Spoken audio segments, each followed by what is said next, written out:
Boa tarde, pessoal, tudo bem? Então, hoje, dando início ao processo de metalurgia do pó, né? Que é uma técnica que a gente pode classificar como nova até, né? Ela é bem recente e tem dado muitos bons resultados. E a gente vai ver um pouco sobre o processamento, então, via metalurgia do pó. Então, aqui um pouco de história, né? A história do uso dos metais. Se a gente observar lá, desde a idade do ouro, lá, cobre, prata, então, partindo lá de 6000 a.C., né, a gente vê que até cerca de 1600, 1700, a gente só utilizava 12 metais dos que tem existentes, né.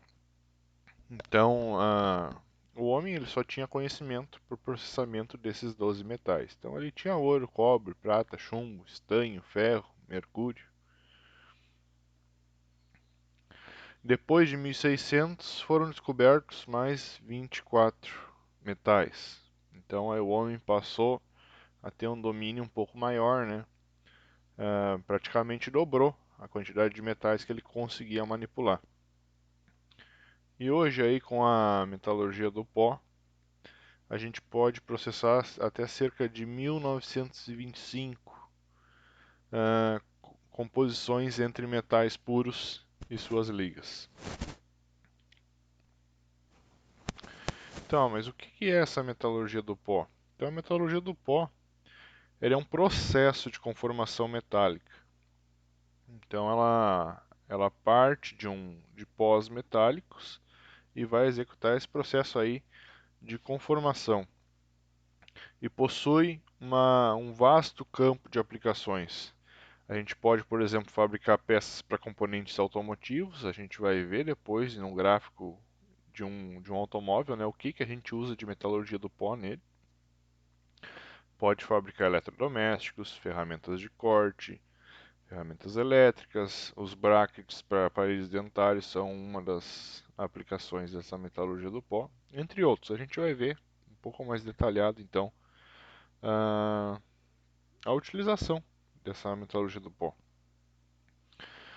Além disso, então, esse processo tem como característica o baixo custo para a produção de peças em larga escala e baixo impacto ambiental. Isso é muito importante.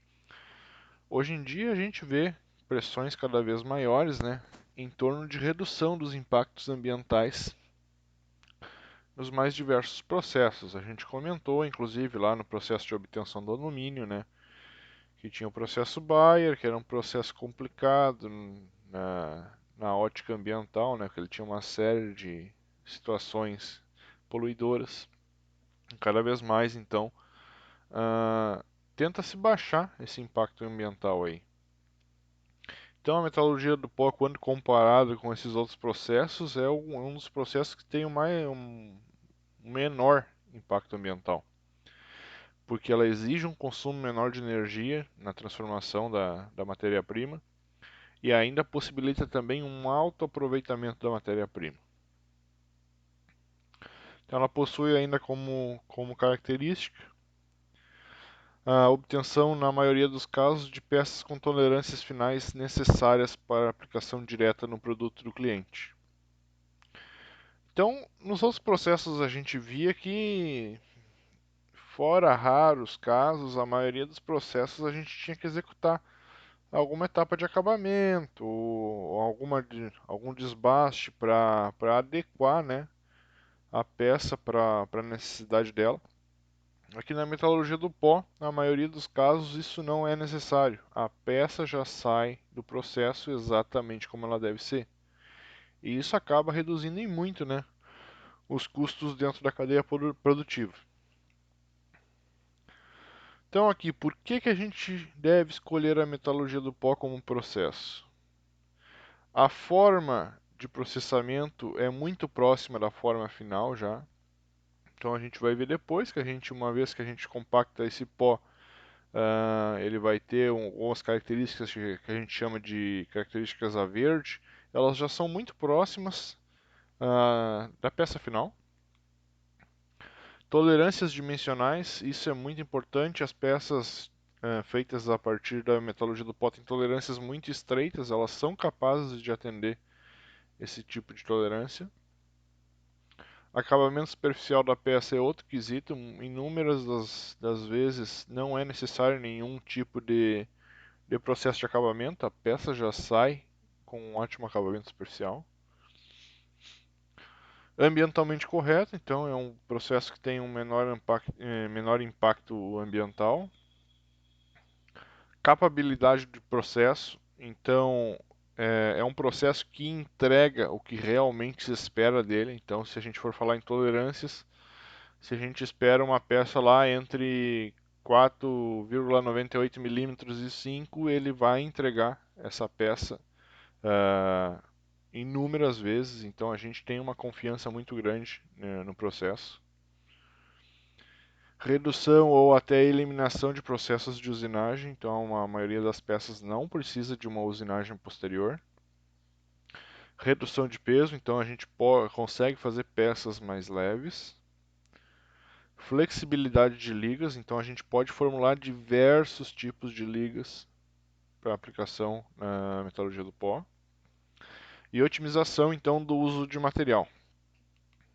Isso tudo vai dar um menor custo. Se a gente for comparar, né, um processo de fundição, algum outro tipo de processo de conformação, a metalurgia do pó vai ter um menor custo.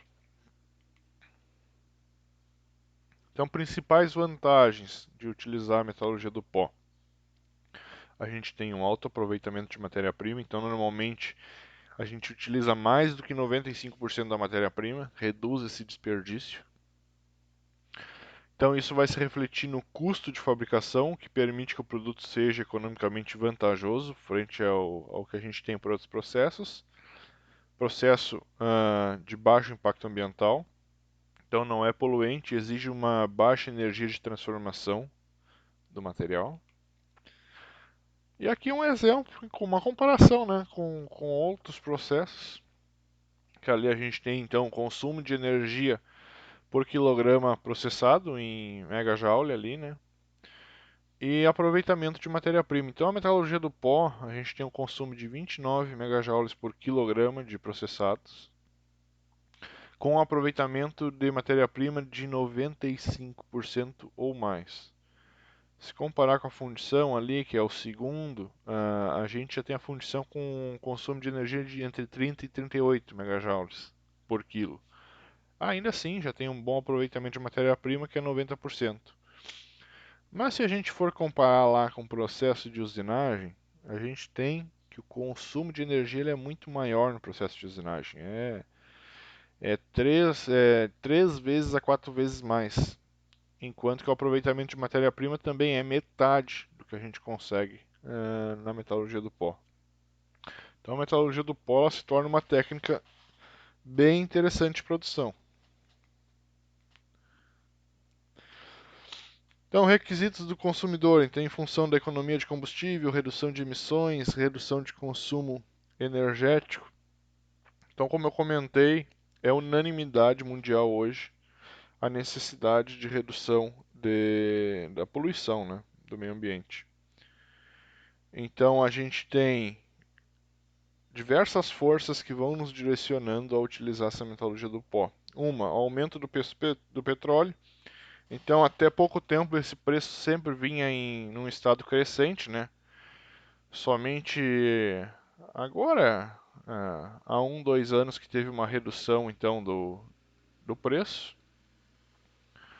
A gente tem também o aumento da instabilidade entre os países produtores de petróleo. Então, houve uma guerra, né? Uma guerra comercial muito grande entre os países árabes, que são grandes produtores de petróleo, e o resto do mundo, né? Então, eles acabam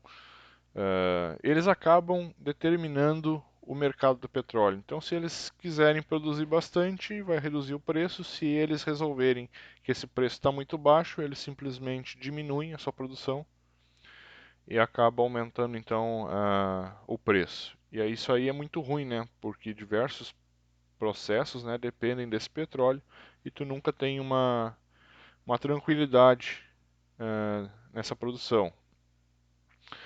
Aumento do consumo global, então tá aumentando o consumo mundial, isso é fato.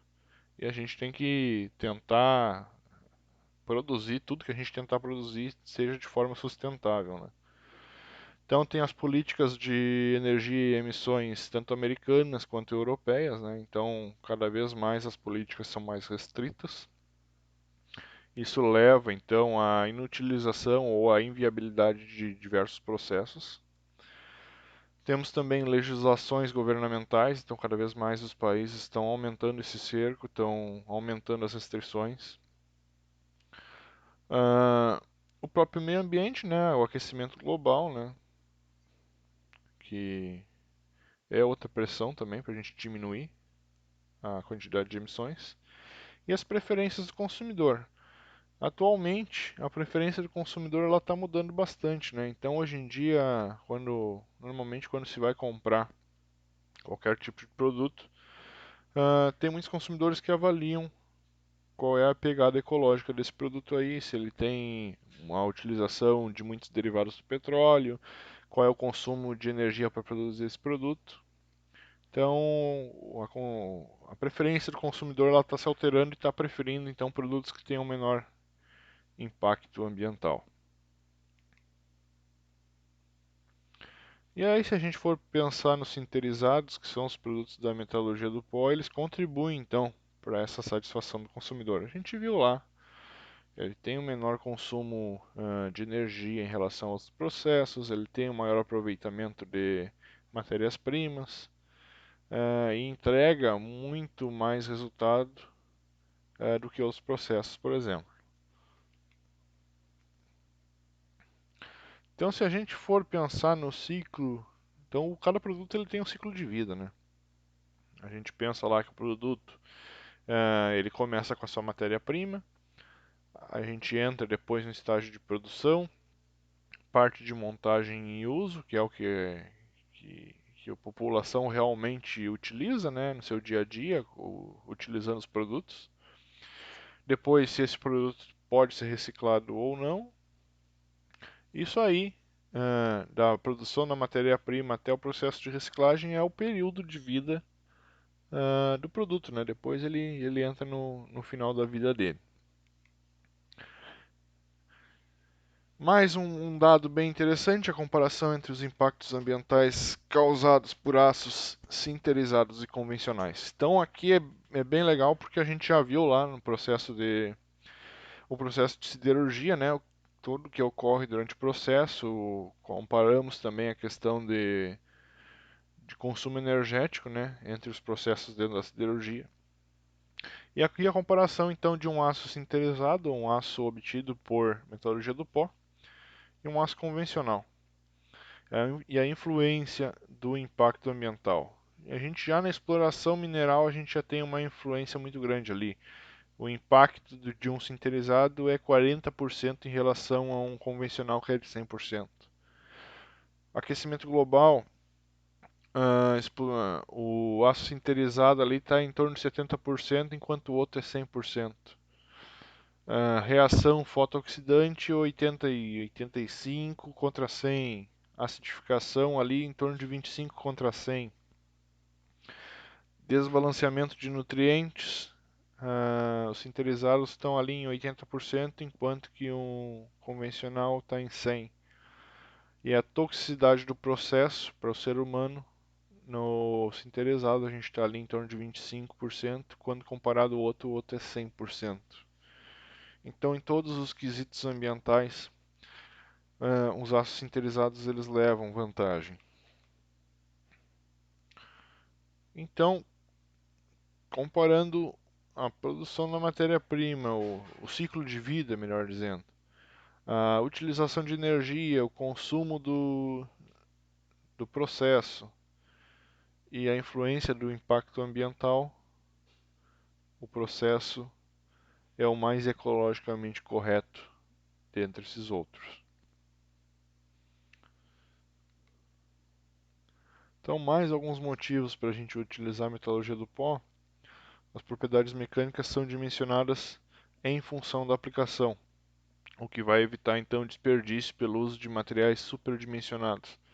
Aí a gente abre um parênteses e começa a comparar lá com os processos de fundição, onde diversas vezes eu comentei que a gente, em muitos casos, teria que trabalhar com o chamado sobremetal, porque depois a gente teria que usinar, né, essa peça para ela chegar nas tolerâncias dimensionais que a gente já havia especificado. Na metalurgia do pó não existe isso.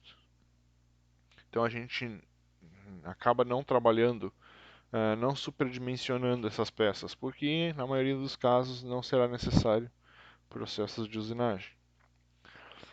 Permite a fabricação de altos volumes de peça. Isso é interessante para reduzir os custos.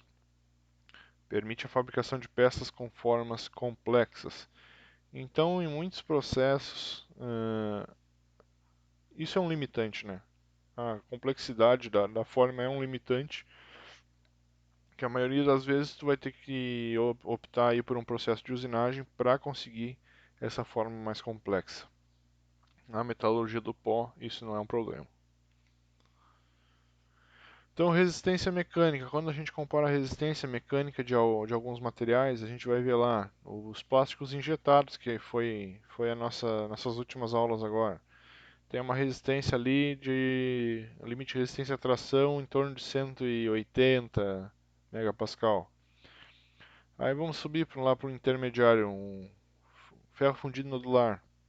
A gente alcança até 1000 megapascais de resistência à tração. O aço usinado, 1400, enquanto que um aço sinterizado a gente pode chegar ali a extrapolar esses 1400, né? Então é mais um dos motivos, ele dá uma melhor resistência nas peças e é mais um dos motivos para a gente utilizar essa metalurgia do pó. Então, ótimas tolerâncias dimensionais, ótimo acabamento superficial, bom desempenho em aplicações críticas durante a sua longa vida.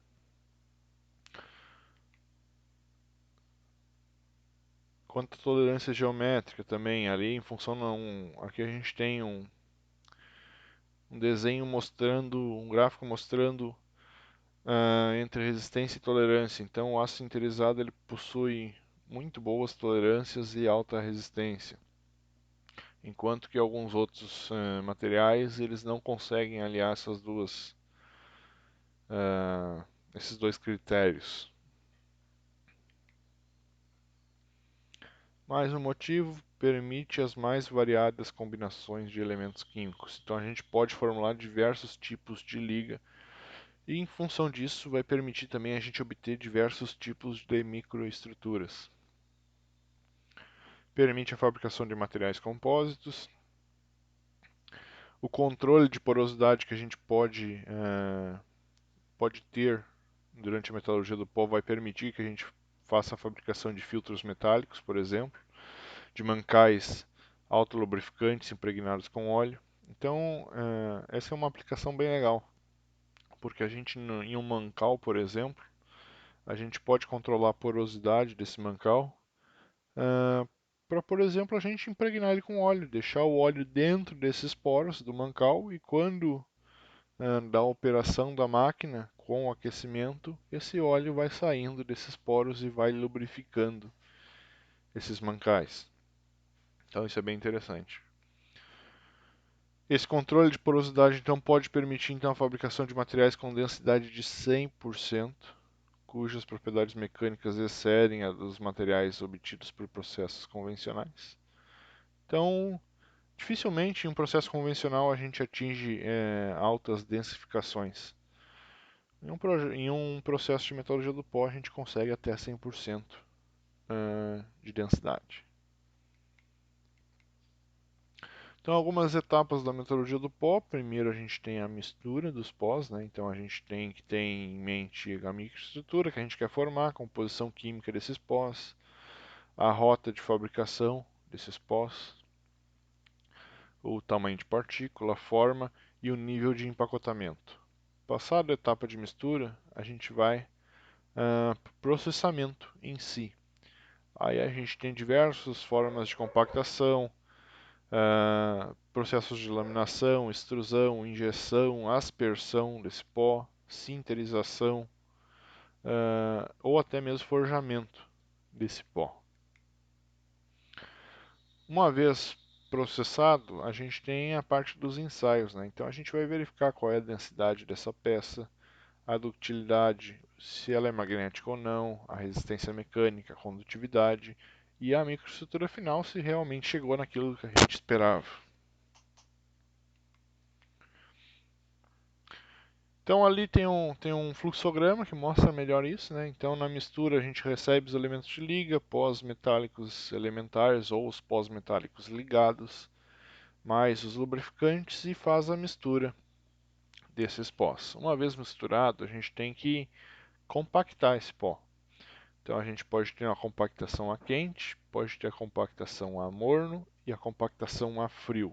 Então depois a gente, na parte de compactação, a gente fala sobre cada uma delas. Compactação a quente ela já elimina uma etapa, que é a etapa de sinterização. A compactação a morno e a frio é necessária uma etapa de sinterização. Depois a gente vai entender também o que é essa tal de sinterização. E depois pode ser necessário operações complementares, calibragem, cunhagem, usinagem, forjamento, tratamentos térmicos, tratamentos de superfície, rebarbações, impregnações, infiltrações ou jateamento. Isso se necessário, se o produto precisar pedir isso aí. Se não, da sinterização ou da compactação a quente a gente já tem o produto acabado. Então, dentre as aplicações, a gente tem na indústria automobilística uma série de componentes que podem ser feitos por metalurgia do pó, então componentes de amortecedores, bielas de motor, capas de mancal do virabrequim, polia sincronizadora do comando de válvula, os rotores de bombas d'água e bombas de óleo, peças para os componentes da injeção eletrônica, anéis de sensores do freio ABS são feitos por metalurgia do pó. Partes do sistema de freio podem ser feitas também por metalurgia do pó. Peças para as caixas de marchas, então tanto caixas manuais quanto automáticas utilizam muitas peças feitas por metalurgia do pó.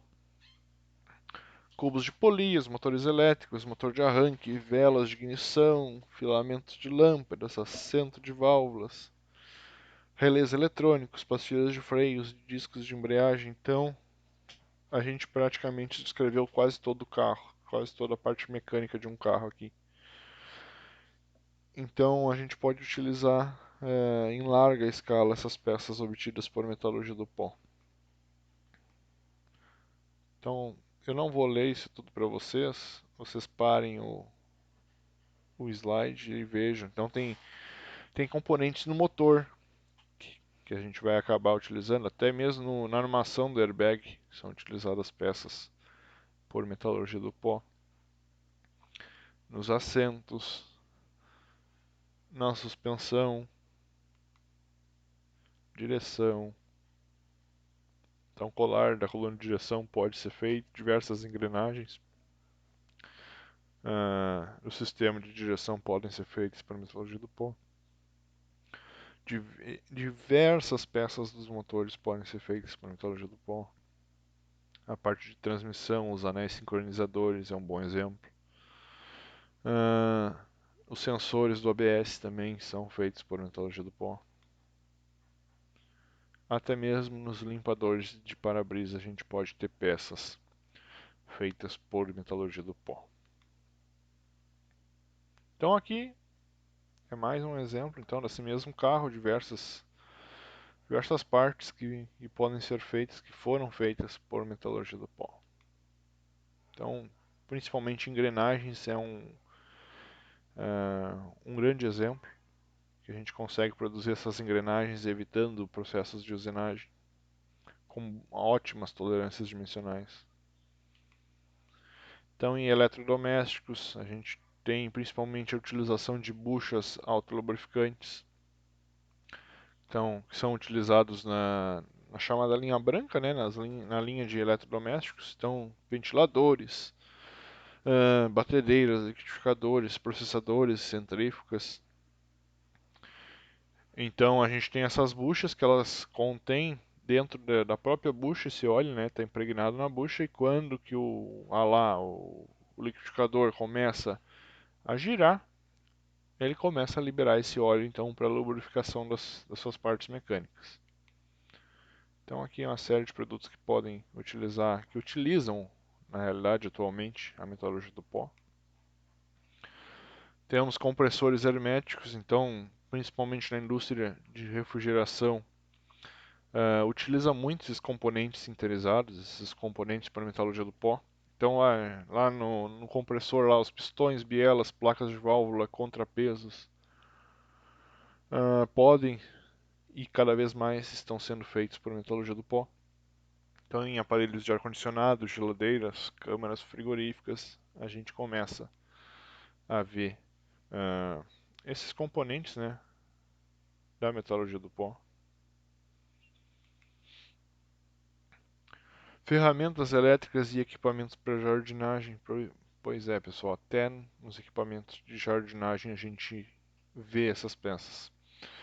Então, ferramentas elétricas e nesses equipamentos a gente tem lá mancais, flanges, alavancas, engrenagens, as buchas autolubrificantes que eu comentei em bronze ou em ferro, substituindo o uso de rolamento de esfera. Então a gente tem aí uma diversidade de peças dentro dessas ali na furadeira ali, a gente tem uma plana, até num cortador de grama hoje em dia a gente já tem peças feitas por metalurgia do pó. Então a gente está falando tanto nessas buchas e buchas autolubrificantes, o que que são? Então essas buchas ou mancais autolubrificantes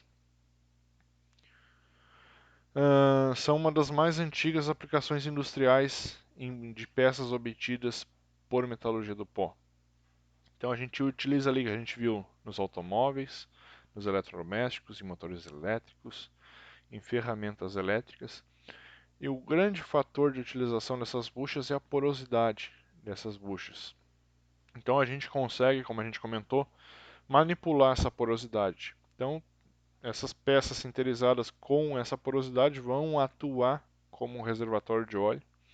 Então, em vez da gente ter lá uma parte diferenciada do equipamento, um reservatório de óleo que, quando em utilização do equipamento, ele vai começar, através de uma bomba, a jogar óleo nas partes em constante contato ali, né? Então, em vez de ter isso tudo, a gente tem na própria peça, um reservatório de óleo. Então, em função da porosidade dessa peça, ela vai guardar o óleo que ela precisa dentro dela. Então ela funciona como reservatório de óleo que vai formar esse filme lubrificante entre a região eixo mancal, evitando o desgaste prematuro dessas superfícies. Então, nos mancais sinterizados padronizados existentes hoje no mercado, a porosidade, que a gente chama de porosidade interconectada, poderá variar entre 15% e 25% do volume do material. Então a gente tem entre 15% e 25% de porosidade interconectada. O que é essa porosidade interconectada? São poros que acabam se conectando. Então a gente tem de 15 a 25% de poros que podem conter lubrificante que vão ajudar a lubrificar essas peças. Então a gente tem uma combinação ali de rigidez mecânica, resistência ao choque, uma melhor homogeneidade estrutural, facilidade de obtenção de certas formas geométricas e ainda a vantagem da autolubrificação. Então isso cada vez mais, né, tornam esses mancais os mais adequados em função da simplicidade de projeto e do baixo custo. Então por isso cada vez mais essa técnica ela vem sendo utilizada.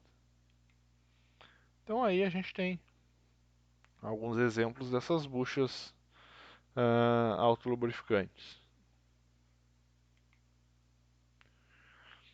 Outras aplicações, então, em materiais magnéticos moles.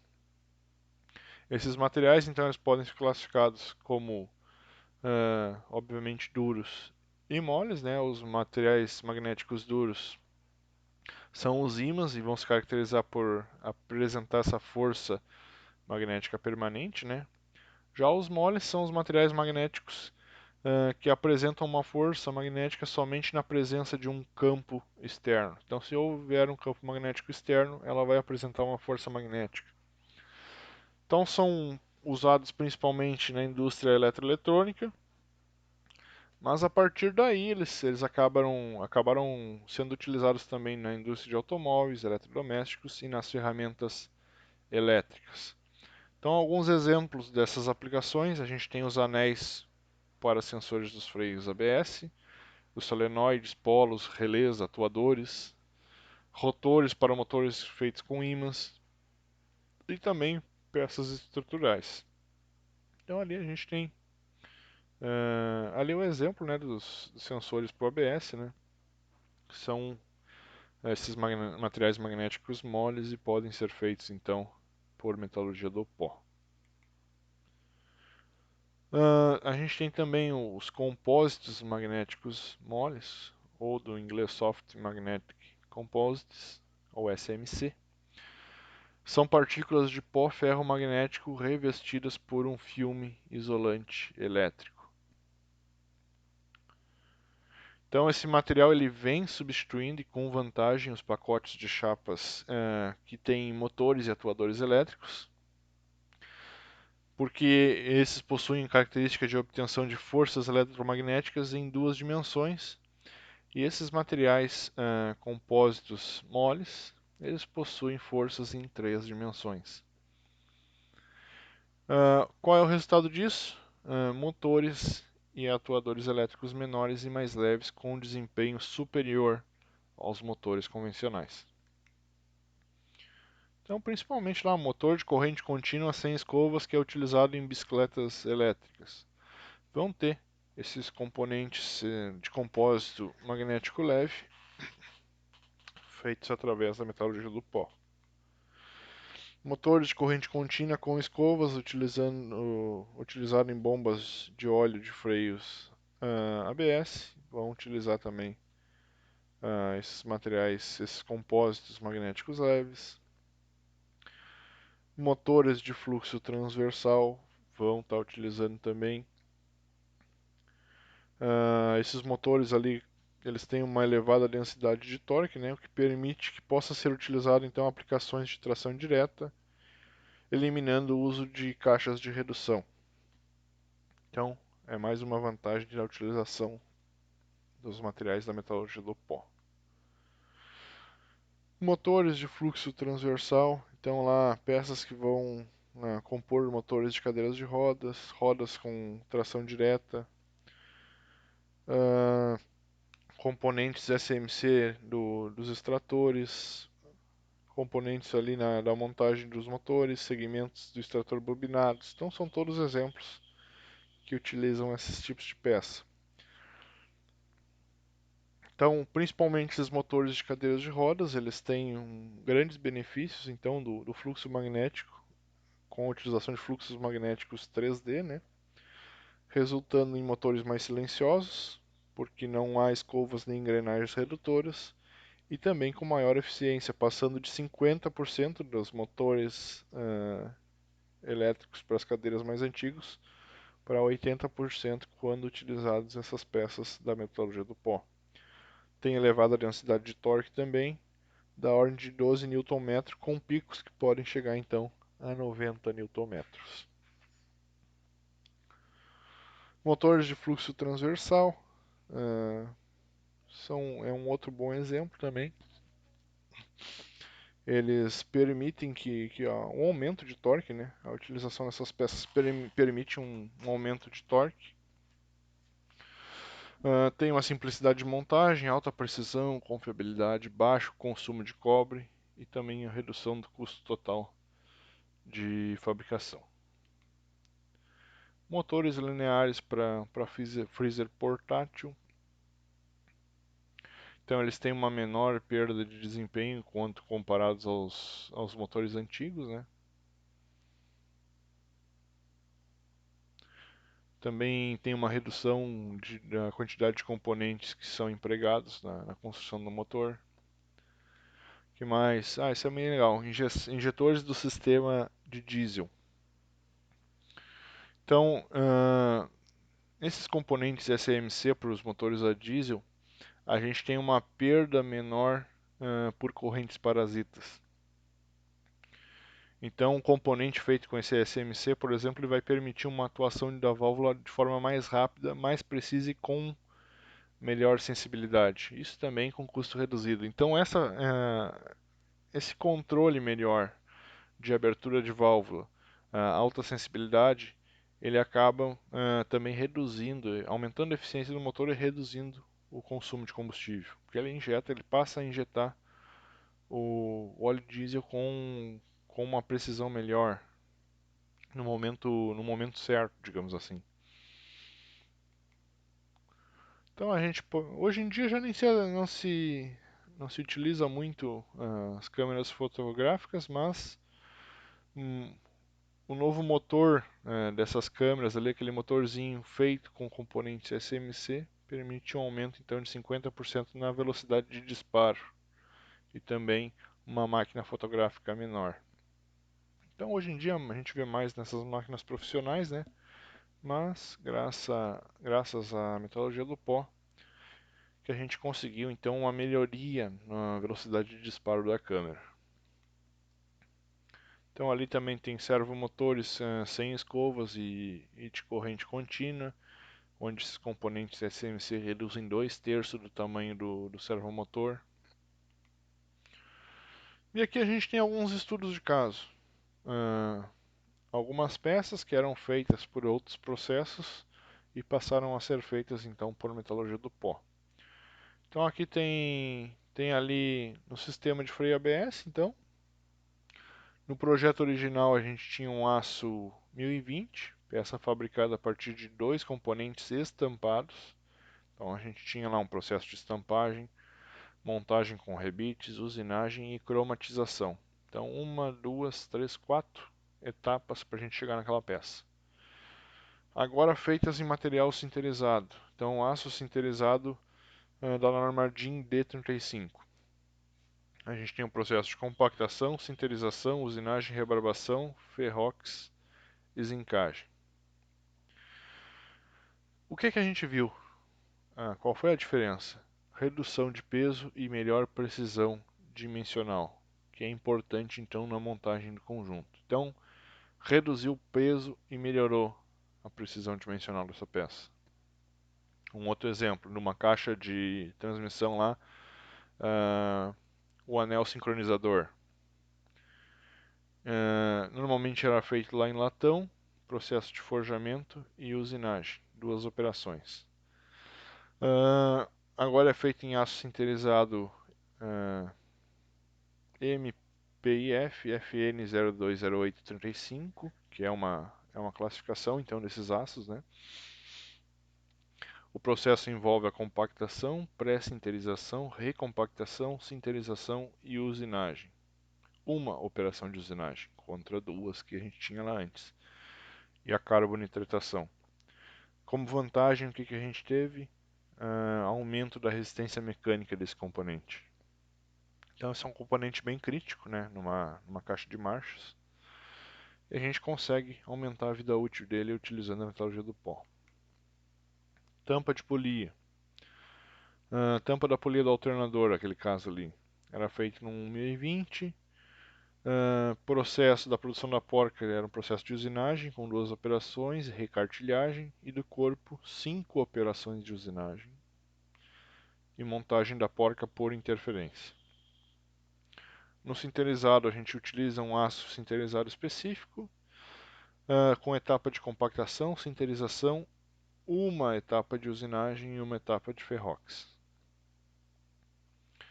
O componente então foi reprojetado e adaptado para peça sinterizada, o que era originalmente feito em duas partes, com várias operações de usinagem, ali 7 operações de usinagem.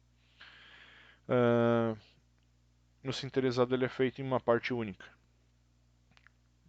ganhando então na operação de montagem e na qualidade do conjunto. Outra situação, uma arruela de suporte, que é utilizada lá na suspensão, né, nos amortecedores. Era feito no aço 12L14, usinagem de 4 operações a partir de uma barra. Agora é feito em aço sinterizado, compactação, sinterização, usinagem com uma operação em ferrox. Melhorou o quê? Maior precisão dimensional e eliminação da operação de lavagem antes da montagem da peça. Então a gente tinha que lavar em função desses diversos tipos de usinagem aí. Agora não precisa. Porca da haste. Então também nos amortecedores. Era feito também no aço ABNT 12L14, 4 operações de usinagem a partir de uma barra sextavada. Passou a ser feito em aço sinterizado, etapa de compactação, sinterização, calibração, rosqueamento, né, a rosca interna, e ferrox. Melhorou a precisão dimensional e eliminou a operação de lavagem antes da montagem da peça também. Engrenagens. Então, engrenagens em geral. Normalmente são feitas com chapa estampada, né? Então tem o estampado mais a cromatização. A partir de aços trefilados, então trefilação, usinagem, cementação e tratamento térmico. E as duas peças então eram montadas por interferência. Aqui no conversão para o sinterizado, a gente utiliza um aço sinterizado, está ali o código dele, através da compactação e da sinterização dos pós. O que melhorou? Então, a peça original ela passava por inúmeras etapas de fabricação, tinha o material trifilado, então barras de 3 metros de comprimento, com o formato dos dentes da engrenagem. A barra então era colocada em um torno automático que usinava um furo central, fazia o rebaixo necessário para a montagem da peça que vinha depois, que era uma peça estampada, e posteriormente passava por uma etapa de cementação e tratamento térmico. A parte do material estampado então é executado pelo cliente, no caso aqui, em prensas de estamparia e enviado para um processo de zincagem. Depois as peças ainda tinham que ser montadas numa prensa.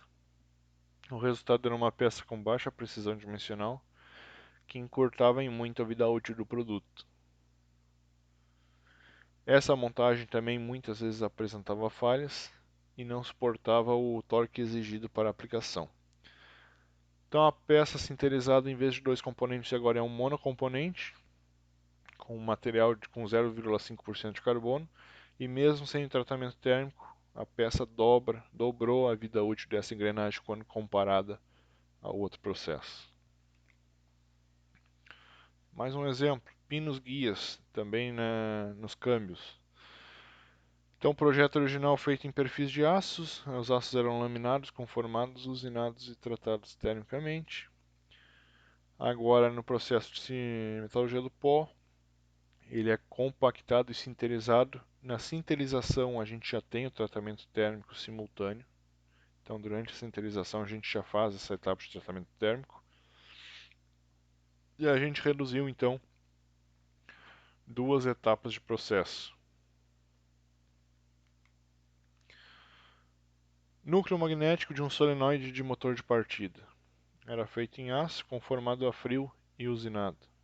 Agora é feito numa liga da metalurgia do pó, compactado e sinterizado.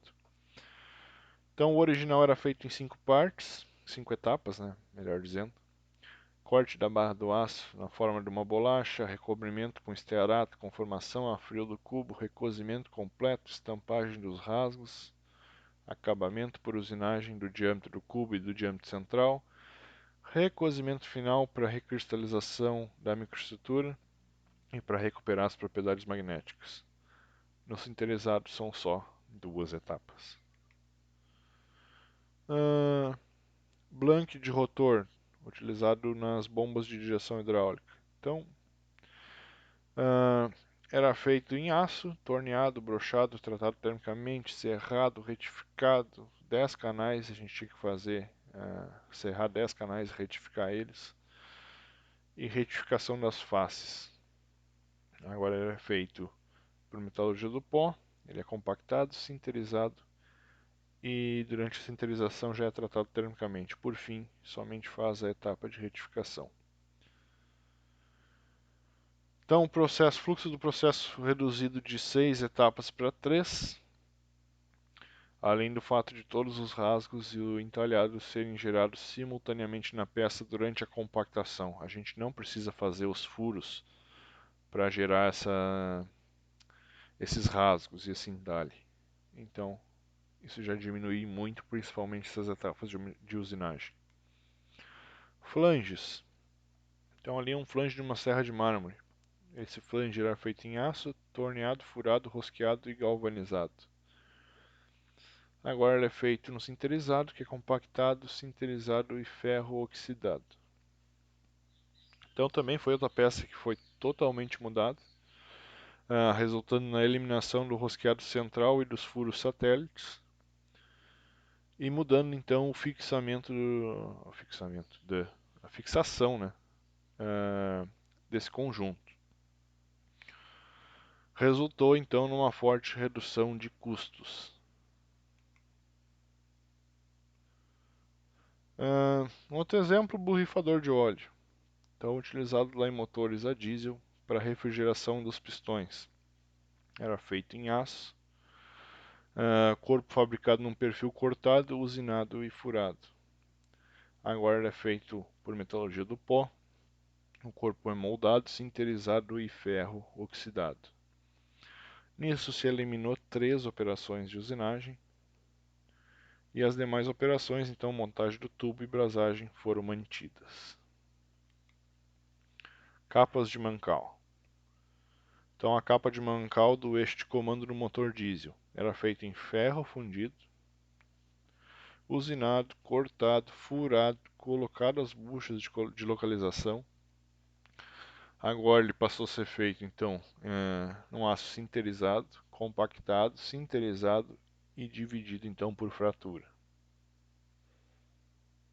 Então esse sinterizado ele já é compactado já com os furos de montagem, vai passar por uma etapa de fratura que acaba por dispensar o uso de buchas localizadoras, então, e torna o Poka-yoke de montagem. Torna um Poka-yoke de montagem.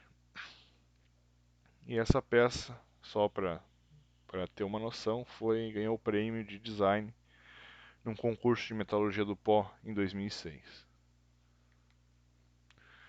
Aqui a gente tem outro exemplo, um garfo de engate da terceira e quarta marcha, né, a caixa de câmbio.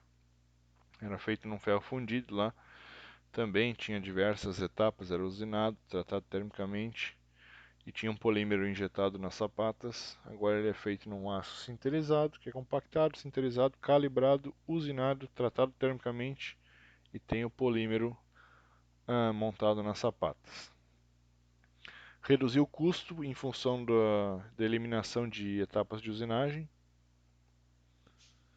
e tem também uma menor variabilidade das propriedades mecânicas e tribológicas. O que são essas propriedades tribológicas? São as propriedades que vão interagir, né? Melhor dizendo, é a interação entre várias peças que acaba gerando esse desgaste, né? E as propriedades tribológicas estão relacionadas ao desgaste das peças. Tendo uma menor variabilidade, normalmente a gente vai ter um menor desgaste também. Aqui tem outro exemplo da caixa de câmbio, aí vocês dão uma lida aí, mas basicamente a mesma coisa, melhorou as propriedades mecânicas e as propriedades tribológicas, polias do eixo de comando. Então também nos motores diesel houve uma mudança de projeto dessas peças, gerou uma maior precisão dimensional e acabamento superficial, uma melhora do desempenho e aumento da vida útil dessa polia, quando utilizado por aço sinterizado. E por uma introdução já é bastante coisa, né, gente? Então, a gente vê que tem muitas vantagens da utilização da metalurgia do pó.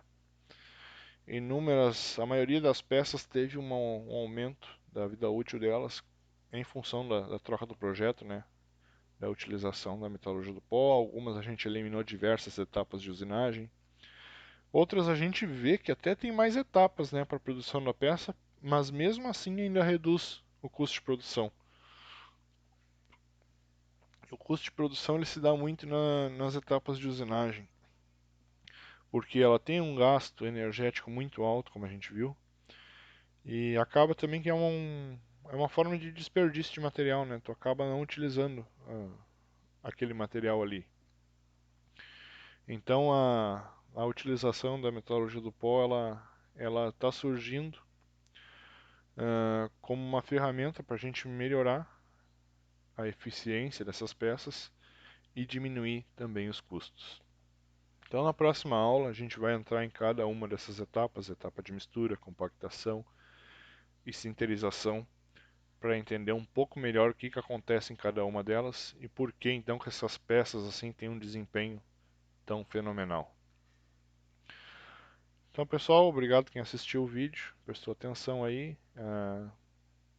Eu aconselho que prestem bastante atenção nessa parte de metalurgia do pó, porque é uma das áreas que está em franca expansão. Obrigado a todos e até o próximo vídeo.